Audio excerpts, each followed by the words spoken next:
What would you say is the one thing you can't forgive a person for? The father of my child cheated on me with my mom. They are now living together as a couple. I can never forgive them. Edit, you guys have floored me. None of my posts have ever got this much attention. Thanks for your kind words, and your funny jokes making me smile, and thanks so much for the gold. Yes, I do have custody of my son. I work 2 jobs so he can thrive, and it's a real struggle, but I'm keeping it together. He still sees my mom and my ex once or twice a week. But as much as it heals me, I can't cut them off from my son's life. If I remove a loving father from my 2-year-old's life, that makes me the real deadbeat. Things may change though. The process I'm going through gets more and more bitter with each day, and I simply can't look at them. Above all of this comes my child, and I must hold it together for him. Oh no. I can't even imagine what you're going through, let alone your child. Hell.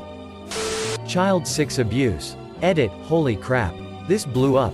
Thanks for the gold. Kind stranger S. And anyone that knows about it and lets it continue to happen. My wife's family taking my distress at losing my wife at 39 as weakness and trying to take advantage to get whatever they could. Nope, can't forget that one. That is beyond shitty. Being distressed over losing your closest loved one as weakness? Do they not have any feelings for their own family member?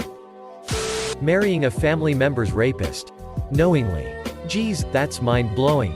Very scary. I would have to move far away. That's just crazy. Hurting anyone that can't defend themselves. It's an extremely cowardly act. Wow, I thought airbenders got wiped during the 100-Year War. Though I agree. Not simply doing something bad once, but doing it on purpose, enjoying it, and continuing to do it. A person can't be forgiven until they've stopped for good or honestly fight the urge to do it again. The best apology is changed behavior. Using a person's kindness for their own gain. My mom forgetting I had cancer and never once called me for 9 months during my treatment. She was never around anyways and would forget my birthday, so I guess I should have expected it. Haven't talked to her in about a year. I don't need that toxicity in my life. Edit, thank you for the silver. I just want to say thank you to everyone. It's amazing to see so many caring and loving people. Just so everyone knows, I'm about 10 months cancer-free. And I have to say, even though it was an extremely terrifying and heartbreaking experience, I'm glad I went through it. I'm a much stronger person with a more positive outlook on life. Or at least I try, lol. What the duck? That's horrible. Gosh. I'm so sorry you had to deal with that. I had a hysterectomy at the ripe age of 32. And never had a chance to have children with my husband. My sister is an alcoholic and she gets very mean when she's drunk. She was upset with me one evening and she was leaving me message after message because I wouldn't pick up. I listened to one. I probably shouldn't have. She said, "You will never know what it's like to have children. You wouldn't have been a good mom." Pretty much saying I deserve it. She's 48 and knows better. But I don't think I can forgive her. She goes too far. But she's in rehab now for her 10th time. My stepmom cheating on my dad. He's such a good guy and has done so much for her, including adopting her son from a previous marriage. And she ducking destroyed him. My stepmother cheated on my dad too. They agreed to go to therapy, but she continued cheating. Then she kicked him out of their house because she was tired of paying for hotels to be with her boyfriend. A few years later, while they were separated but not yet divorced, my dad got really sick. He was in the hospital in a coma, and the evil stepmother opened up a bunch of credit cards in my dad's name and ran up over $50,000 in charges. She's a monster. I haven't talked to her since my father's funeral. And will never forgive her for the way she treated him. Purposefully harming a child or animal. Do mosquitoes count? Because I feel absolutely no remorse and I usually heal them with fire. Breaking the trust you had in them even when you gave them a second chance. I've given people far too many second chances. To the point that I'm even skeptical about even giving second chances anymore. Since I know I'll just be hurt in the long run. If they lie extensively and try to cover it up, break your heart, and then lie to you again. But you have no way to prove it. You end things but always wonder if you've made a mistake. My mom does this. I don't think I can break up with my mom though. I just stop believing in her. Other than the obvious, committing a violent or sexual offense, close friends or family suddenly ghosting me. It's cruel to leave someone twisting in the wind.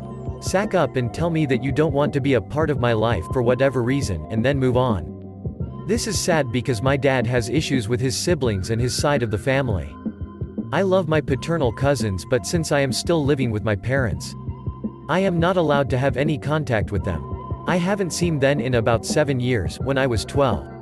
I miss them so bad. Once I move out, I'm going to go visit them. First thing.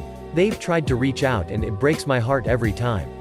But I have to delete their messages. Parents are extremely snoopy. The only thing that makes me feel a bit better is that they know about the tension between our parents and they know that I'm not allowed to talk to them. It really sucks, though. Well, if you know me, then it's not surprising. I can't forgive drunk driving. I moved to the United States around 5 years ago from Ireland. 2 years after I did, I was in the car with my family when we were hit by a drunk driver. In the crash, everyone in my family thankfully wasn't hurt except me, due to shrapnel as well as inhalation of toxic fumes. I now am covered in scars and can no longer speak at all other than small squeaks. Because one person decided to drive after drinking. It changed my life and the life of my family forever. Don't drink and drive, people. Not just for your own safety, but everyone's safety.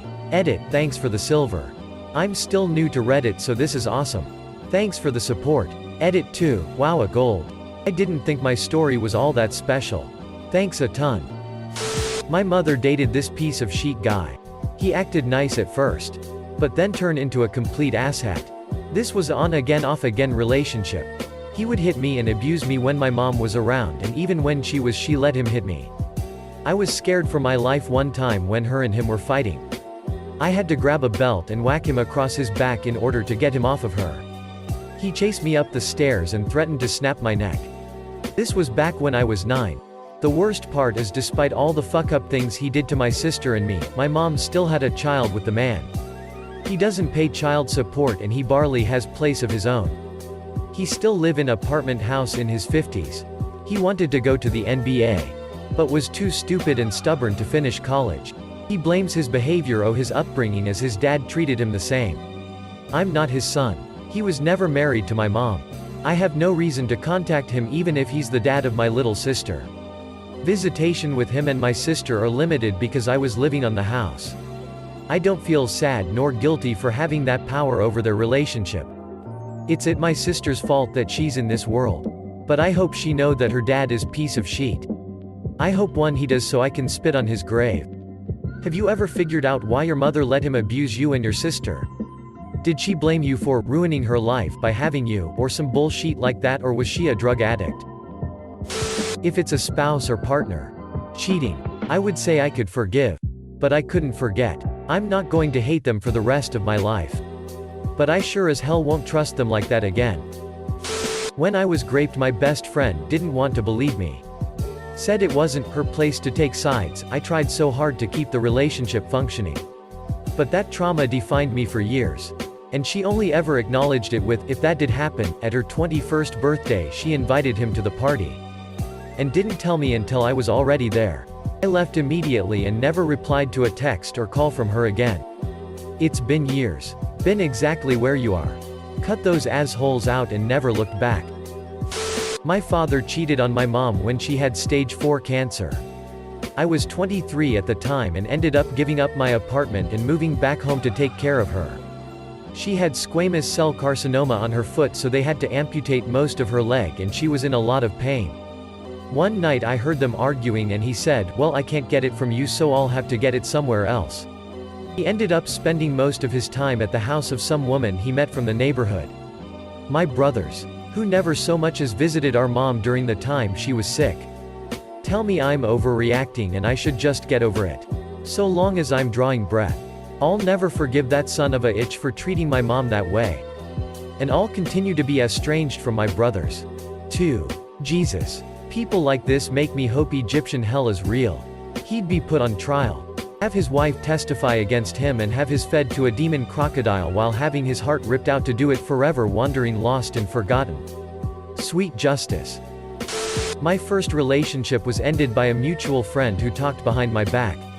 She managed to convince my boyfriend that I was an asshole for studying instead of partying with him. I wanted to give us financial stability so he could pursue his art career. After we broke up, she tried to form a relationship with him, and failed miserably. I still talk to my ex. And we got our friendship back. What she destroyed, though, will never be the same. From as long as I can remember. She's the one person that I never managed to forgive. Sounds like he's an asshole for listening to her. Killing my daughter. I read your post history out of curiosity and it's made me sad and angry. I hope you're coping okay. Shaming someone trying to better themselves. Whether it might be an overweight person in the gym or someone working a minimum wage job. You have no idea what they are going through and yet you chose to make fun out of them. My so is doing this now. I recently lost 20 pounds and somehow he gained self-righteousness. Puts down overweight people. Calls them lazy. I just look at him like, are you serious? It took me 3+ YRS to lose 20 pounds. He saw me struggle for years. But he assumes strangers have no backstory or struggles like I did. They're just lazy. It's infuriating. Pedophilia. I've cut off my own family for this reason and I don't regret it. I feel bad for people who have pedophilia unless they do anything to harm children. Then they should burn in a ducking hole. It was this time 2 years ago that the man I thought I'd live happily ever after with raped me. Then he forced me to have an abortion after I found out I was pregnant. He blackmailed me and used my younger sisters to convince me that an abortion was the only way to save their honor and mine. I'm South Asian. A week after I lost my baby, he messaged my friend and asked for her hand in marriage. I was done. He later contacted me around 8 months later and blackmailed me into marrying him. Using the same reason. I was adamant not to let it happen but out of fear that he'd tell everyone I was shameless and a dirty person. I agreed. The 6 months I was with him were hell. Every day he threatened to tell my family what I willingly did and told me everyone would disown me if they knew. He said he did my family a favor by marrying such a waste of space. And that he would sacrifice his happiness by accepting me. As long as I cut all contact with my family and friends.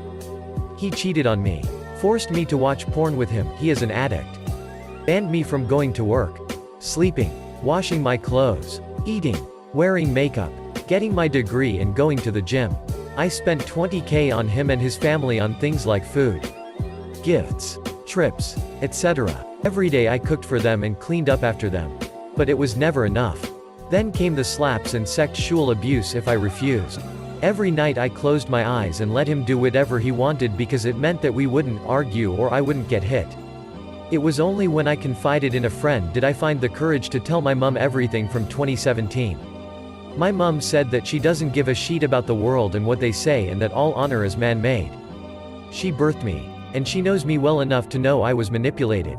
We hugged then she asked if I felt better after letting it all out. I cried so much out of relief. We contacted the police. Got a restraining order. Arranged for my divorce and finally managed to get rid of him. Sadly he can't be imprisoned due to there being a lack of evidence. But I gave myself my own closure. I will never forgive him nor his family who knew everything. They gaslit me saying I made everything up and it never really happened. I had proof but they denied it outright. I thought I was going crazy because of how convincing they were. I'm still fighting for justice. I won't let him do this to another girl. He's definitely lit a fire in me. And my God, am I going to make him pay? The little sheet doesn't know what's about to hit him. I would find it impossible to forgive my so after being cheated on. I know a lot of people who said they've been able to overcome this. But it was the one thing I would never be able to get past. It is a total violation of trust.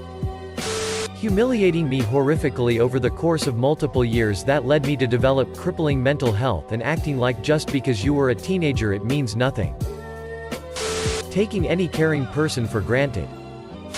It's been 15 years since the incident and I don't think I'll ever forgive my once best friend for having sex with my autistic sister. Edit, for clarification, my sister was born without oxygen and received major brain damage due to it. She's 18 months older than me, but still stuck at the age of 2 mentally. She can't talk actual words outside of mama and bubba. Being a pedophile, a rapist, or an animal abuser, I almost completely agree with you. But there is one thing that I want to say. Might be an unpopular opinion. But whatever. I feel bad for those who have to live with being one. To clarify, I do not feel bad for any who have acted on it. I'm talking the ones who don't. The ones who have the willpower to ignore it. 'Cause at the end of the day, you really can't choose what get your big dig up. So I really feel for those who have had to ignore it their entire lives. Another side is the probable self-hatred. As someone with one of the weirder fetishes out there, I definitely feel a sense of self-hatred because of what my body likes. I can't imagine the guilt knowing that I am into something like that. Even if you took no part in it. Just having those thoughts would make any normal person feel like they're a monster. Once again, I would just like to reiterate.